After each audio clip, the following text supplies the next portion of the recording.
Welcome back to another episode of the Payment Shed podcast, live from MPE in Berlin, Germany, 2026. Today we are joined by Robert Kraal, founder of Silverflow. Robert, welcome to the show. Thanks for joining us today. Thank you for the invitation. Nice to meet you. Can you tell us a little about your career in fintech, financial services, and what Silverflow do? Yeah, sure. I started my career in payments actually in the late 90s already.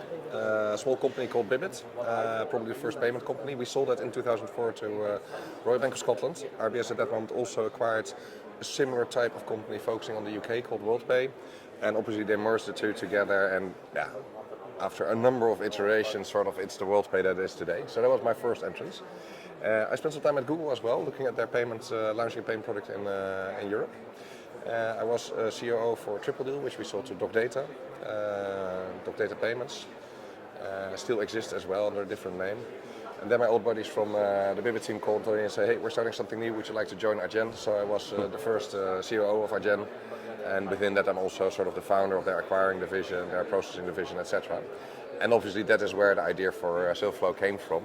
At the moment that you become an acquirer, and we initially were focusing on new acquirers, you also need to think of how I connect to the card networks, technology behind it. And we said, okay, there's a gap there. There are companies who do that, but most of these companies are not really suited for these modern payment service providers. So we said, okay, what would these need? And that's what we built at Silverflow. And why do you feel that traditional banks in the market are starting to turn to the fintech ecosystem to try and help them with their own products? Yeah, I think there's a very good reason for that. So banks, of course, they are specialized in all different type of financial products, and it could be international cross-border transaction, cash pooling, credit facilities, etc. But they have not been able to show the innovative strength when it comes to accepting those payments. And you see that a whole other type of companies run away with the technology. So there are many very big payment service providers who provide a very broad line of service. But you sort of have this mix as a retailer. Do you choose for the technology or do you choose for the financial expertise? And we now see that those banks are sort of saying, okay, let's combine the two. Let's work with a fantastic processing platform, such as Silverflow, and combine it with our core expertise around actually handling the money. And that is something that they can do good, which most of the payment service providers cannot do yet. So we're combining the best of both there.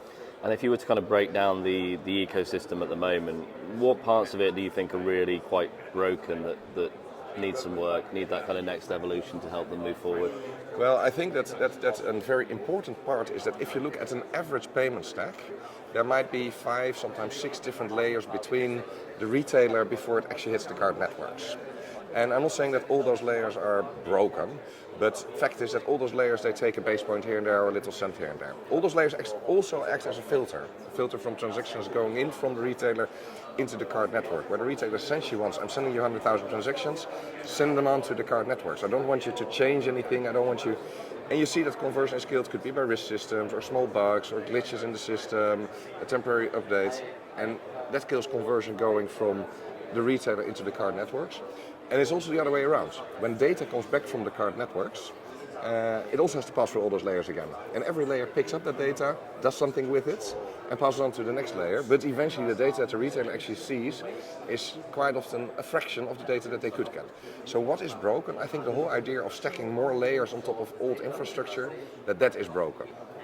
And we want to talk to you today about cloud native infrastructure and the challenge, I guess, in the banking world of on-prem moving to cloud native. Like, why is that cloud native approach so important for these banks, particularly as they kind of develop? I think that cloud native systems are in general easier and more stable to run than your own software. You need to, as a bank, you need to invest quite a lot of money in keeping your own on-prem hardware. And of course it gives you a certain assurance that you have everything under control. But suppose that as a bank you spend whatever million on security, infrastructure and scalability.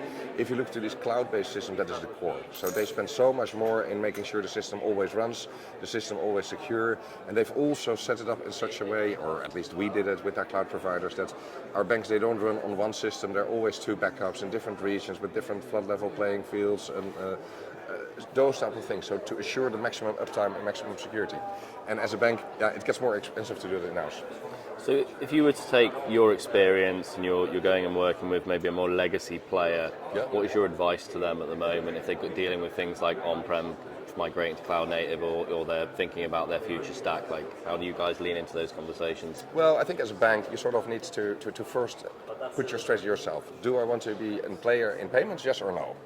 And if the answer is, well, we're doing payments, but it's not that important for us, yeah, then I would look to outsource it probably. Let somebody else work with your licenses and do that on behalf of you. But what we see is that more and more banks start to realize that it's not just about payments. Payments is a door in to the bank for a lot of other services. And if you close that door because you kick out payments, you don't get the money on your day-to-day running account. You lose the relation with the retailers. If the retailer requires a credit facility, they might not go to you as a bank. So the banks start to realize that it gets more important. So how would we take that approach? Well, first of all, understanding how the bank looks at this. Is this important for them, yes or no?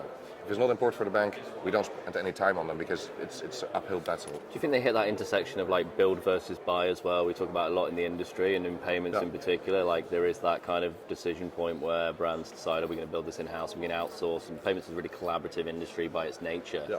I feel like maybe more brands are starting to pivot towards the buy and they're trusting third parties to kind of, this is your bread and butter, you go and help us to do this thing. Right? Yeah, I think that more and more banks, in the past we've seen several companies building it themselves. There are a few very big banks.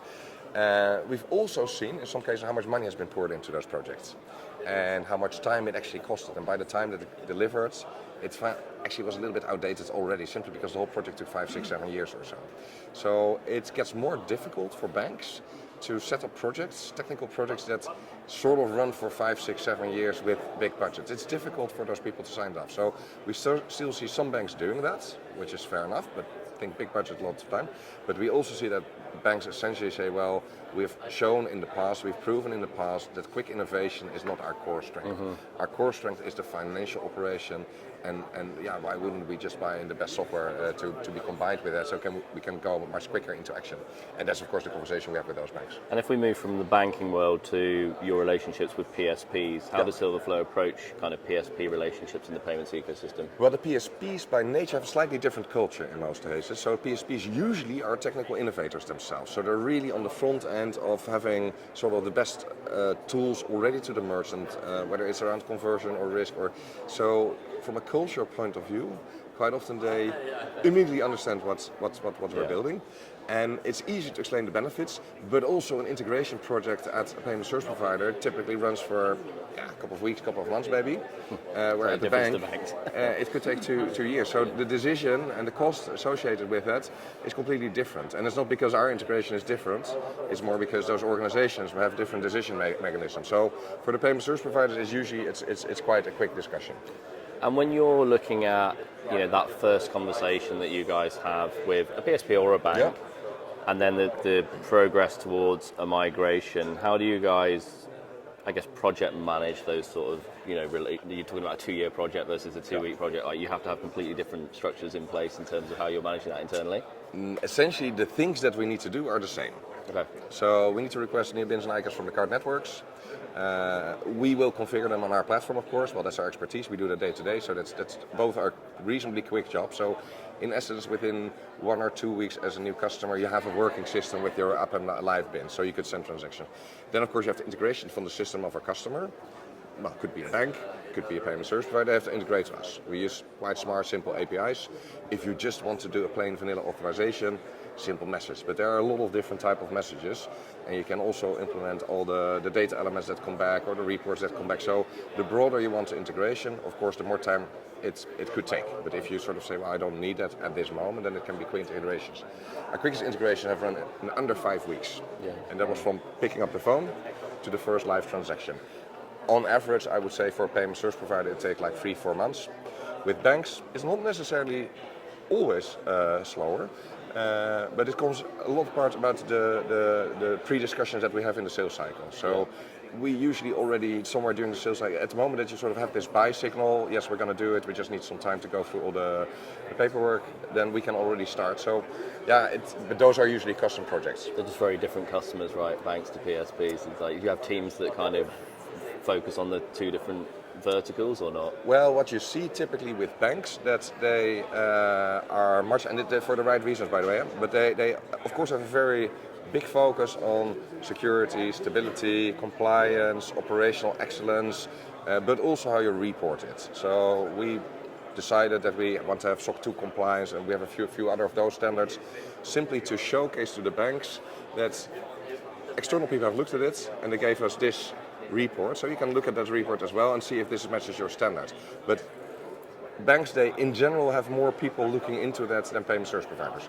For payment service providers, they also do their due diligence, they also look at these type of reports, but they don't spend months on sort of questioning. I get that. So we're here at MPE in Berlin. It's one of the big events in the payments calendar every year. Why is it such an important event for Silverflow? Yeah, for us it's an important event because pretty much everybody who's here either is a customer or could be a customer, and if not customers, they probably could be partners. And with MPE, it's really focused around our target group of customers, potential customers and partners. If you go to another one such as Money 2020, it's bigger, but there are also a lot of companies where they do something in payments, in finance, etc., but there's not a real connection to what we do. This is really our target audience. So all the players that we want to talk to are here. Yeah, brilliant. So we have a final section, every guest that comes on our show, called the Shelf of Shame, where we ask our guests to nominate something in payments or fintech, business that really grinds their gears, that if they could banish forever from the industry, what would you nominate? Well, I think adding layers on top of layers, that is something that keeps amazing me, that you have sort of a bad foundation, let's build something on it. And it looks nice, foundation is still bad, and they have other companies building something on top of that, and you have other people building something on top of that. So I think that is, for me, that is the biggest question marks. Why do we still have all those multi-layered stacks where people sort of on the front and say, this is not good enough, and build something on top of it? And that's, for me, I think the English expression is lipstick on a pig. Is that the right one or not? I think so, yeah. That amazes me that we still see companies that are setting up those type of structures. Yeah, no, I'm perfectly happy to put that on the Shelf of Shame. I like that one. Well, thanks for joining us today, and enjoy the rest of the event. Thank you so much. Cheers. Thank you.